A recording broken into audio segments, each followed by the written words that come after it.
여러분의 구독은 영상을 제작하는 데 큰 힘이 됩니다. 영상을 보시기 전에 구독과 좋아요 꼭 부탁드리겠습니다. 아울러 회원이 되시기를 원하시는 분들은 유튜브 채널 홈피 구독 옆에 있는 가입 버튼을 눌러주시기 바랍니다.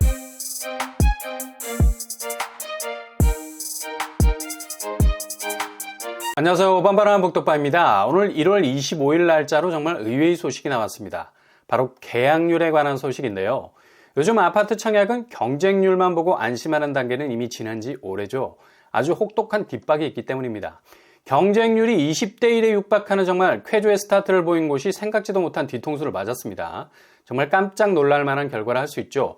여기는 워낙에 규모도 1400세대가 넘어가는 대단지고 입지도 서울에서 웬만한 곳을 제칠 수 있는 거의 상급지에 준하는 아주 뚜렷한 경쟁력을 가진 곳입니다.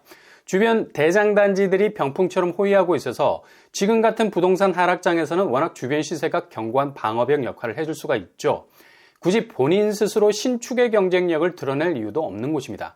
그냥 앉아서 또랑치고 가재 잡고 바닥 쓸고 돈 주울 수 있는, 모든 주변 환경이 척척 알아서 해줄 수 있는 동반 상승의 호재가 깔려 있는 곳이죠. 그리고 초반에 말씀드린 대로 이번 청약에서도 20대 1에 육박하는 엄청난 경쟁률을 기록하기도 했고요. 요즘 부동산 분위기가 본격적인 하락세로 접어들면서 청약 시장도 곡소리가 날 수밖에 없는 상황이죠. 그래서 분양단지 하나하나가 건설사로서는 눈에 밟힐 수밖에 없는 거죠. 근데 이 와중에도 분양가는 본격적인 하락 국면을 맞이하고 있는 집값가는 대조적으로 축을 올리고 있죠. 아니, 분양 완판을 걱정해야 할 판에 이렇게 손톱만큼도 양보할 수 없는 분양가를 내놓으면 분양 성적은 너무도 뻔할 수 있는데 아랑곳하지 않습니다. 무조건 입지적으로 유리한 곳을 한 뼘이라도 물고 있으면 여지없이 분양가는 꼿꼿할 수밖에 없는 거고요. 일단 분상제도 폐지됐겠다, 무순위도 전국 청약으로 돌릴 수도 있겠다, 전체 물량 중 대략 60% 선에서 분양을 마무리 지으면 그래도 성공적이라는 자평을 할 수 있을 정도의 계산기를 두드리고 있기 때문에 나머지 잔여 물량은 충분히 무순위로 털어낼 수 있다는 근자감이 있는 거죠.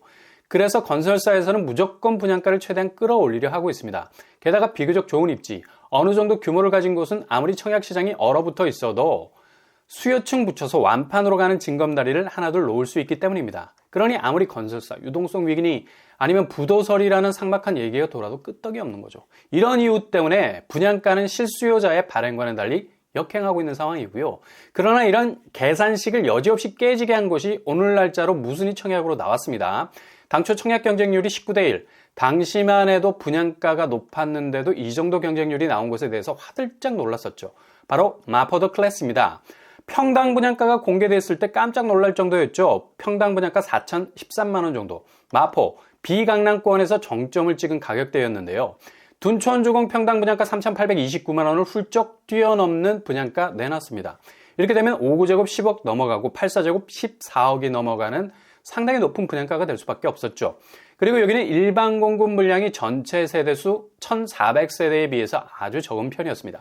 53세대밖에 되지 않았어요. 그러나 얼마나 자신감이 생겨요. 아무리 부동산 시장이 어렵다고는 하나 53세대 정도는 충분히 소화할 수 있다고 생각했을 겁니다. 그래서 최대한 분양가 수위를 높일 수 있었던 거고요. 결국 청약에선 53세대 모집에 792명이 청약 접수를 마쳤죠. 5구제곱은 154대 1의 경쟁률을 찍었고요. 어찌 보면 극악의 분양가 84제곱이 14억을 넘어가는 수치인데도 5대 1의 경쟁률을 넘어서는 기염을 토했습니다. 근데 이렇게 당당하게 청약 접수 마치고 어렵게 당첨까지 거머쥔 분들 중에 27세대가 최종적으로 계약을 포기했어요.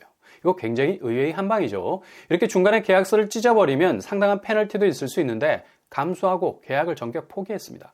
마포드 클래스 입장에서는 황당할 수밖에 없는 거고요.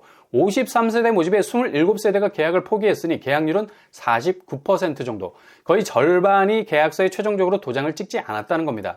40%대 최종 계약률, 아니 53세대에서도 이렇게 고전을 면치 못할 줄 누가 알았겠습니까? 근데 지금 부동산 한파가 오늘 날씨하고 똑같아. 부동산 심리에 살을 내는 추위를 느끼게 할 정도죠. 그리고 서울 집값은 2023년도에도 장담을 못하기 때문에 이렇게 계약 포기자들이 속출을 한 것 같고요. 어차피 14억이 넘는 분양가로 이자 눈사태 속에 파묻히느니 그냥 깨끗하게 빠져나오자. 일단 살고 보자라는 본능적 심리가 움직였던 것 같고요. 지금 금리로 따지면 5억 대출을 받아도 한 달에 이자만 250만 원이 넘어가요. 그것도 30년을 갚아야 돼. 그때까지 일할 수 있겠어요? 허리다리 관절, 삐걱거리는 나이 되면 300만 원에 가까운 이자, 그것도 매달 감당하기에는 지금 집값 올라가는 추이가 이후에 시세 차익으로 대출금을 커버하기에는 턱없이 모자라게 보일 수밖에 없죠. 그러니 백기를 들 수밖에 없었던 거고요. 무순위 물량으로 나온 거 보면 5구제곱은 한 세대 10억대죠. 그리고 84제곱은 26세대 13억에서 14억대. 둔촌주공보다 비쌉니다. 그리고 자금동원은 빛의 속도로 돌려야 되죠. 이유는 후분양 단지이기 때문입니다. 계약금, 중도금, 잔금, 마침표를 찍는 기간이 60일 채 안 되죠. 웬만한 금수저 아니고서는 본인 자력으로 10억 이상을 동원한다는 게 힘들죠. 물론 대출 상한선이 뚫렸기 때문에 중도금 대출 가능합니다. 근데 누가 이자 허리케인 속으로 들어가려 하겠어요. 그러니까 너나 나나 할 거 없이 확실한 자금 동원 카드가 없는 사람은 그냥 던지고 나올 수밖에 없는 겁니다. 그러니 무순위 청약 유의사항이라는 걸 입주자 모집 공고문 제일 첫 페이지에 딱 박아놨지 않았습니까? 자금 조달, 계획 수립 이후에 신청을 하시라고. 이거 안 되면 기본적으로 자격 안 되니까 껄떡대지 말라는 얘기입니다. 생각해주는 말 같지만 되게 쌀쌀맞은 얘기로도 들리고요. 주변 시세와 비교해보면 마포, 레미안, 프루지오 5구제곱이 17억에서 11억까지 내려와 있어요. 확장비, 옵션비, 세금까지 합하면 별 차이가 없어 보이고요. 84제곱은 19억에서 16억 선까지 내려와 있습니다. 여기는 1, 2억 정도 차이는 있지만 글쎄요. 하락장이 길어질 가능성 높죠. 분양가로서의 실익이 그다지 찰지지는 않는다는 생각도 들고요. 교통환경, 여기 엄청난 입지 가지고 있습니다. 2호선, 5호선, 도보로 이용 가능한 범위 가지고 있고요. 이대역, 그리고 반대편 아현역. 이렇게 2호선만 이용할 수 있는 것이 아니라 5호선도 단지와 가까운 편이죠. 애호개역, 한정거장 이동, 공동역에 도착하면 여기서 5호선, 6호선, 경의중앙선, 공항선, 그리고 앞으로 신안산선까지 이용 가능하게 됩니다. 주변 학군도 한서초등학교, 초품화에 가까울 정도로 단지와 딱 붙어 있죠. 그러나 최종적으로 40% 계약률을 찍었다는 것. 청약 경쟁률이 20대 1이었음에도 불구하고 분양가가 너무 비싸다는 것. 동시에 후분양 단지라 자금 동원도 빛의 속도로 해야 한다는 점. 무엇보다 주변 시세와 분양가와의 격차가 확 줄어서 시세 차익으로 접근하기에는 한계가 많다는 걸 알 수 있습니다. 분양 일정은 1월 30일 접수, 당첨자 발표 2월 2일이 되겠습니다.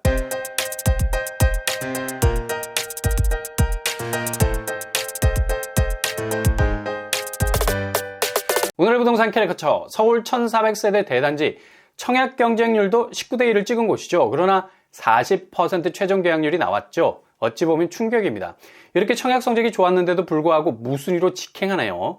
역시 향후 집값 하락세가 분양가와의 격차를 좁히고 있기 때문에 여러모로 어려웠던 것 같습니다. 이번 한 주간도 여러분의 길이 꽃길만 되실 수 있길 바랍니다. 이상으로 뻔뻔한 복덕방을 마치겠습니다. 구독과 좋아요 부탁드립니다. 감사합니다.